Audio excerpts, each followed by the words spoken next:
Saturday எபிசோட்ல mass காட்டிய விஜய் சேதுபதி அண்ணா, அரண்டு போன திவ்யா சாண்ட்ரா பிரஜன். விஜய் சேதுபதி கிட்டேயே ஆட்டிடியூட் காட்டிய திவ்யா சாண்ட்ரா பிரஜன், அடக்கிய விஜய் சேதுபதி. வர்ஸ்ட் பெர்ஃபார்மர் திவ்யா சாண்ட்ராக்கு பிக் பாஸ் கொடுத்த டாஸ்க ஏன் பண்ணல, ஜெயிலுக்கு ஏன் போகல, வீட்டு வேலை ஏன் பண்ணல, தலைவலிக்கு டேப்லெட் கொடுத்தும் ஏன் போடல, அப்ப என்ன பண்ணா நீங்க பிக் பாஸை மதிச்சு ஜெயிலுக்கு போயிருப்பீங்க திவ்யா? நீங்க ராணியாவே இருங்க, ஆனா பிக் பாஸ் வீட்ல இருக்கீங்க, அவர் சொல்றத செஞ்சுதான் ஆகணும். பிக் பாஸ் வீட்டுக்கு யாரை அனுப்பணும்னு பிக் பாஸ் தான் முடிவு பண்ணுவாரு. ஆனா விக்ரமோட கருத்துல தப்பு இல்ல. பிரஜின் சாண்ட்ராக்கு ஒரு எமோஷனல் சப்போர்ட் இருக்குன்னு சொன்னாரு, இதுலயும் எந்த தப்பும் இல்ல. பட் அதுக்காக பிக் பாஸ் கிட்ட டோர் ஓபன் பண்ண சொல்றேன், உங்க ஒய்ஃபை கூட்டிட்டு வாங்க, பிக் பாஸ் கிட்ட சொல்றேன், சேது கிட்ட சொல்றேன் எப்படி சொல்லலாம்? நீங்க சொல்லக்கூடாது சார். வண்டி என் பக்கம் வந்தா கண்டம் ஆயிரும். வியனாவை காலி பண்ணிடுவேன், சுபிக்ஷாவை காலி பண்ணிடுவேன். நான் சரியாக வளர்க்கப்பட்டவன்.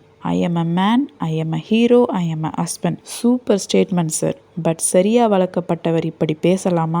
விக்ரம் எஃப்ஜே மேலே இருக்க வெஞ்சன்ஸ்க்காக பிக் பாஸ் கொடுத்த டாஸ்கை அவாய்ட் பண்ணியிருக்கீங்கன்னு சொன்ன விஜய் சேதுபதி அண்ணா. விஜய் சேதுபதி அண்ணா பேசும்போது சிரிச்சு கடுப்பேத்திய Sandra Divya, I am not ஃபிட்னு face காட்டிய திவ்யா, அப்போ வெளியே வாங்கன்னு டைரக்டா சொன்ன விஜய் சேதுபதி அண்ணா. சாண்ட்ராவையும் டாஸ் பண்ண விடல, நீங்களும் டாஸ் பண்ணல, ஒரு கைப்பாவையா இருக்காதீங்க சாண்ட்ரா, கூட சேர்ந்து விளையாடாதீங்கன்னு அட்வைஸ் கொடுத்திருக்காரு விஜய் சேதுபதி அண்ணா. பால் தரல, கடைசியில இந்த பாலை யாருக்கு ஊத்த போறான், யாருக்கு பாலை ஊத்த பாலை ஒளிச்சு வச்சிருக்கான், இந்த கருமாலாம் யாருக்கு போகும், அவன் அப்பாக்கா, அம்மாக்கா, அக்காக்கா, தங்கச்சிக்கான்னு இப்படி பேசினவரா சரியா வளர்க்கப்பட்டவர்னு கேட்ட விஜய் சேதுபதி அண்ணா. உடனே பிரஜின் சண்டை போட்டாலும் தப்பு, போடலனாலும் தப்பு, என்னதான் பண்றதுன்னு கோவமா கேட்டிருக்காரு. உடனே விஜய் சேதுபதி அண்ணா கோட் பட்டனை கழட்டி விட்டு வார்த்தையை விடாம நியாயமா சண்டை போடுங்க சார்னு அட்வைஸ் பண்ணியிருக்காரு. லாஸ்டா பிக் பாஸ் வீட்டுக்கு அடாப்ட் ஆகி கம்மு இப்பதான் கம்முன்னு இருக்காருன்னு பாராட்டியிருக்காரு விஜய் சேதுபதி அண்ணா. விக்ரமோட கேம் பிளேவையும் பாராட்டியிருக்காரு. ஷோ முடிஞ்சதும் எஃப்ஜே பின்னாடி பேச மாட்டேன்னு சொன்ன பிரஜின் என் ஃபேமிலியை பத்தி பேசியிருக்காரு, என் ஏரியாவுக்கு வந்து என் அப்பாவை ஏன்னு மட்டும் சொல்லிப்பாருன்னு சவால் விட்டுருக்காரு. எவ்வளோ அசிங்கமா இருக்கு தெரியுமா? உன் மேல தப்பு, நீ பண்ணதுதான் தப்பு பிரஜன். மனமுடைந்து கதறி அழுத சாண்ட்ரா. ஷோக்கு வரத்துக்கு முன்னாடியே அவர்கிட்ட நான் சொன்னேன், வந்ததுக்கு அப்புறமாவும் சொன்னேன், பார்த்து பேசுங்க, கோவத்துல வார்த்தையை விட்டுறாதீங்க, நம்ம ஒரு ஷோல இருக்கோம், நெகட்டிவா ப்ரொஜெக்ட் ஆயிடும், பார்த்து பேசுங்கன்னு எவ்வளவோ சொன்னேன். இப்போ வெளியே எல்லாரும் பார்த்து இருப்பாங்க, என் பசங்க பார்ப்பாங்க, ரொம்ப கஷ்டமா இருக்குன்னு அழுத சாண்ட்ரா. சாண்ட்ராக்கு ஆறுதலா இருந்த கமருதீன் பார்வதி. அப்ப கூட நான் உண்டு, தான் வேலை உண்டுன்னு இருந்த பிரஜின்.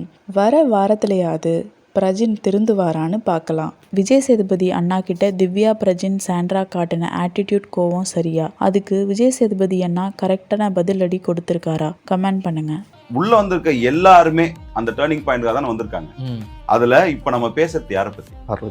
லைட் யார் மேல அதிகமா படுது, யார் அந்த ஸ்பேஸை கிரியேட் பண்ணி. இப்ப ரீசெண்டா அவங்க கண்ணில் அடிபட்டும் கூட அவங்க ஸ்டில் ஷீ ஸ்பீக்கிங் லவுட் அப்படின்னா அதான் அவங்களோட கேம் பிளானா கூட இருக்கலாம். இது வந்து ஒரு டர்னிங் பாயிண்டா இருக்கும் போங்க அப்படின்னு பல பேர் பல ஆர்டிஸ்டுக்கு ரெஃபர் பண்ற ஒரு ஷோ பிக் பாஸ். கண்ணில் அடிபட்ட விஷயம் கூட வந்து ஆக்ஷன்ஸ் ப்ரோ.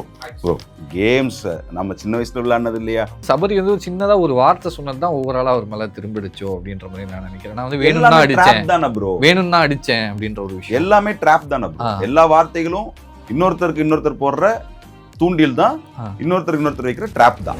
உள்ள போயிட்டு அவர் கொடுக்குற கவுண்டர் இருக்குல்ல, இந்த ரியாலிட்டியா நம்ம ஒன்று அடிப்போம்ல, எங்களுக்கு ரொம்ப கனெக்ட் ஆகும். என்ன மனுஷன் பழக்கிறாருல பிளாஸ்ட்ல அப்படின்னு. எக்ஸ்க்ளூசிவ் ஃபிளேவர் தான் கானா. பக்கத்து வீட்டில் இருக்கவங்க ஒரு தோழமையோட பண்ணுவாங்க, அது இருக்காது. அது நீங்க கானா வினோத் ப்ரோ கிட்ட தாராளமா பாருங்க. உங்களுக்கு பிடிச்ச கண்டஸ்டன்ட் யாருக்கு? சபரி. நான் சொன்ன மாதிரி இப்படி பண்றீங்களேம்மா ஆரம்பிச்சு எனக்கு சபரி அவர்கள் வந்து ரொம்ப வருஷம் பழக்கம், நிறைய ஸ்டேஜ் ஷேர் பண்ணியிருக்கோம். அவர் உள்ள இருக்கிறது எனக்கு ரொம்ப சந்தோஷம். அன்பு கேங் அப்படின்ட்டு ஃபர்ஸ்ட் இவங்கள சொல்லிட்டு இருந்தாங்க. இப்போ இவங்கெல்லாம் சேர்ந்து ஒரு கேங் ஆகி வேற மாதிரி ரெண்டு வீடுகள், ஸ்மால் பாஸ் பிக் பாஸ் மாதிரி ரெண்டு பேரும் விளையாடிட்டு இருக்காங்களோ அப்படின்ற மாதிரியான ஒரு சில விஷயங்கள். ஒரு வேலையை ஒரு குரங்கால பண்ண முடியாத போது நிறைய குரங்கள் சேர்ந்து ஒரு விஷயத்த பண்ணி கூட்டமைப்புகள் இப்படிதான் சொசைட்டி உருவாச்சு. கரெக்டா? எல்லா மனுஷனும் குரங்குல இருந்து வந்தவங்க. நாம அதை பத்தி ஏன் அதிகமா பேசக்கூடாதுன்னா, அவன் ஓப்பனா இது வரைக்கும் எந்த கண்டஸ்டும் சொல்லாத அளவுக்கு அவன் ஓப்பனா சொல்லிட்டு வந்தான். He was having many things inside.